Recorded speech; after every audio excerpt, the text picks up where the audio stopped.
अस्सलाम वालेकुम। जैसा कि लास्ट वीडियो में हम लोग ने ऑपरेटर्स के बारे में बात की थी कि एक्सप्रेशन को हम थोड़ा सा कॉम्प्लिकेटेड कैसे बना सकते हैं यूजिंग ऑपरेटर्स।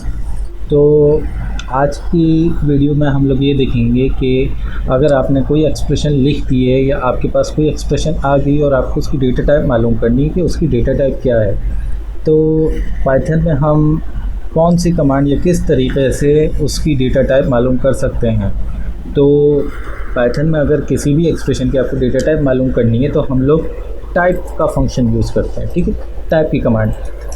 फॉर एग्ज़ाम्पल मैं जैसे लिखता हूँ प्रिंट 17.4, तो ये तो प्रिंट हो जाएगा। ठीक है, सिंपल प्रिंट हो गया। अब आपको नहीं पता, फॉर एग्ज़ाम्पल नहीं पता कि इसकी इस एक्सप्रेशन की क्या डेटा टाइप है, तो आप सिंपल आप इसके पीछे टाइप लिख दो और पता चल जाएगा आपको इसकी क्या डेटा टाइप है। तो इसमें बता दी कि इसकी क्लास क्या है, फ्लोट है। ठीक है, कोई भी एक्सप्रेशन गिवन है आपको उसको सिंपल पहले उससे से क्या लिखना है, टाइप की कमांड यूज़ करनी है। कैसे लिखनी है, स्मॉल टी लिखना है। सही, कैपिटल टी नहीं लिखना क्योंकि केस सेंसिटिव है। तो सिंपल आप टाइप लिखोगे और अंदर उसके अंदर कोई भी एक्सप्रेशन लिखना चाहो तो आप लिख सकते हो। ठीक है, तो फॉर एग्जांपल जैसे कि हम लोग के पास एक्सप्रेशन है हेलो वर्ल्ड की, तो हम लोग इसको रन करवा के चेक करते हैं। तो हेलो वर्ल्ड की एक्सप्रेशन हमें पता है भाई, जो भी इन्वर्टेड कॉमास के अंदर लिखा हुआ होगा वो सब कुछ हमारे पास स्ट्रिंग होगी इसकी क्लास। ठीक है, 17 की डेटा टाइप क्या है, इंटीजर है।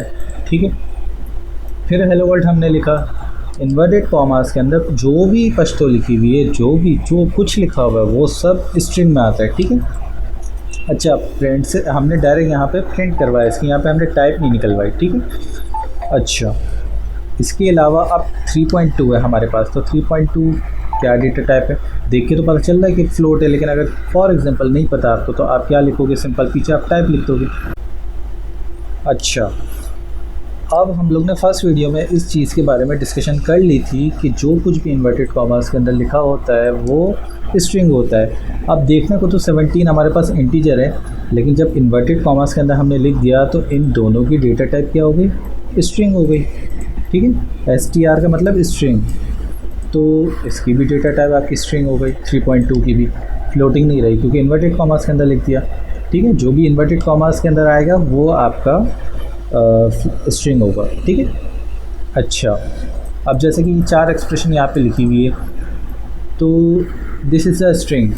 ठीक है, ये कुछ भी एग्जांपल लिखा हुआ है यहाँ पे बीच में इसके इन्वर्टेड कॉमास के अंदर। अच्छा, अब आप सिंगल कोट यूज़ कर लें, आप डबल कोटेशन यूज़ कर लें, आप ट्रिपल कोटेशन यूज़ कर लें, तीनों का मतलब ही आपके पास स्ट्रिंग ही होता है। ठीक है, इसको रन करवा के चेक कर लेते हैं।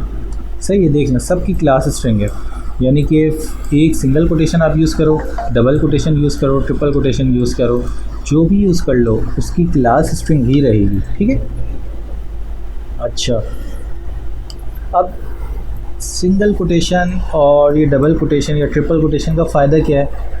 फॉर एग्जांपल अगर कोई जुमला है, आपके पास कोई सेंटेंस है, सिंपल आपके पास समझ लें कि ये आपके पास मैं लिख के दिखाता हूँ, आपको अलग करके बताता हूँ। ये आपके पास एक सेंटेंस है, ओह नो, मतलब एक्सप्रेशंस होते हैं ना, आप इंग्लिश में अगर एक सेंटेंस लिख रहे हो तो उसके अंदर एक फीलिंग्स होती है कि ओह नो, इसकी कोई ना कोई एक फीलिंग है। उसके बाद कॉमा आ गया, फिर इसके बाद कॉमा आ गया, फिर ये चीज़ हम लोग ने इन्वर्टेड कॉमास के अंदर लिख रही है कि क्या शी ने क्या कहा। सही, शी ने क्या कहा, तो ये लिखने का एक पैटर्न होता है इंग्लिश में। अब इस पैटर्न पे अगर आप सिंपल इन्वर्टेड कॉमास लगा दोगे सिंपल स्टार्टिंग में, तो कंपाइलर को नहीं पता चलेगा कि जुमला कहाँ से स्टार्ट हुआ कहाँ ख़त्म हो गया। तो सेंटेंस को डिफ्रेंशिएट करने के लिए हम लोग ने ट्रिपल कोटेशन यूज़ कर लिया। ठीक है, स्टार्टिंग में और आखिर में हम लोग ने ट्रिपल कोटेशन यूज़ कर लिया ताकि ये जो सेंटेंस है इसके ऊपर कोई फ़र्क ना पड़े, ना कंपाइलर को कन्फ्यूजन हो। अगर फॉर एग्ज़ाम्पल मैं इन 3 ट्रिपल कोटेशंस को हटा के मैं सिंपल अगर मैं ये लगा देता, डबल कोटेशन यूज़ कर लेता, तो हो सकता है ये एरर दे दे, जो कि दिया उसने, क्योंकि कंपाइलर को लग रहा है कि पहला सेंटेंस ये है, फिर इसके शुरू में तो कोई मतलब ये बीच में इस स्पेस में ओह से पहले कोई कोटेशन नहीं लगा। वो उसको लग रहा है कि ये एक सेंटेंस यहाँ पे स्टार्ट हो गया, एंड हो गया, ख़त्म। इस वजह से हम लोग ने ट्रिपल कोटेशन यूज़ कर ली ताकि कंपाइलर को डिफ्रेंशिएट करने में आसानी हो कि इसके अंदर सेंटेंस क्या है पूरा। तो ये सेंटेंस है, इसलिए हम लोग ने ट्रिपल कोटेशन यूज़ किया, ठीक है। और ट्रिपल कोटेशन हम लोग को एक और चीज़, अच्छा ट्रिपल इन्वर्टेड कॉमास हम लोग को एक चीज़ और अलाउ करता है कि हम लोग उसके ज़रिए 3-4 लाइनों में भी हम लोग अपना सेंटेंस अगर लिखना चाहे तो लिख सकते हैं, ठीक है। मतलब ये अलग अलग लाइनों में लिखा हुआ आएगा, जैसे this message will Spain several lines of the text, यानी कि अगर हम लोग ट्रिपल कोटेशन यूज़ करते हैं, ट्रिपल इन्वर्टेड कॉमास यूज़ करते हैं, तो इसका मतलब ये होगा कि हम लोग 3-4 लाइनों में लिख सकते हैं। मैं एक और लाइन बढ़ा देता हूँ यहाँ से, एक और लाइन बढ़ा देता हूँ यहाँ से, तो क्या होगा, लाइनें बढ़ती जाएंगी, अलग अलग लाइन में आपका टेक्स्ट लिखा हुआ आएगा, ठीक है। ये भी इसका एक फ़ायदा है। अच्छा, ये चीज़ हम लोग ने देख ली कि ये स्ट्रिंग है और ये भी एक स्ट्रिंग है। हम लोग इसकी क्लास देख लेते हैं। अच्छा, क्लास हम लोग टाइप देखना चाहें इसकी, तो टाइप हम लोग पीछे इसके लिख देंगे तो हमें पता चल जाएगा इसकी क्या टाइप है, ठीक है। लिखा हुआ कि क्लास स्ट्रिंग है, ठीक है। आप सिंगल कोटेशन यूज़ करो, आप डबल कोटेशन या ट्रिपल इन्वर्टेड कॉमास जो चाहो यूज़ करो, उसका मतलब स्ट्रिंग ही होगा, ठीक है। अच्छा, अब अगर आप यूएस फॉर्मेट पे आप कभी भी मैथ के डिजिट्स लिखते हो, तो अगर कोई बड़ा डिजिट आ जाता है तो हम लोग बीच में कॉमा लगा देते हैं। अब फ़र्क क्या पड़ेगा, कंपाइलर जहाँ कॉमा आएगा उसको एक अलग नंबर समझेगा, मतलब कंपाइलर समझेगा कि 42 एक अलग नंबर है, 500 एक अलग नंबर है, सही। तो इसके बीच में आपको कॉमा नहीं लगाना कंपाइलर में अगर आप यूज़ कर रहे हो, ठीक है। अगर आप पाइथन में लिख रहे हो तो आप कंपाइलर में ये कॉमा नहीं लगाओगे, कॉमा का मतलब हो गया 42 अलग है, 500 अलग नंबर है, सही है।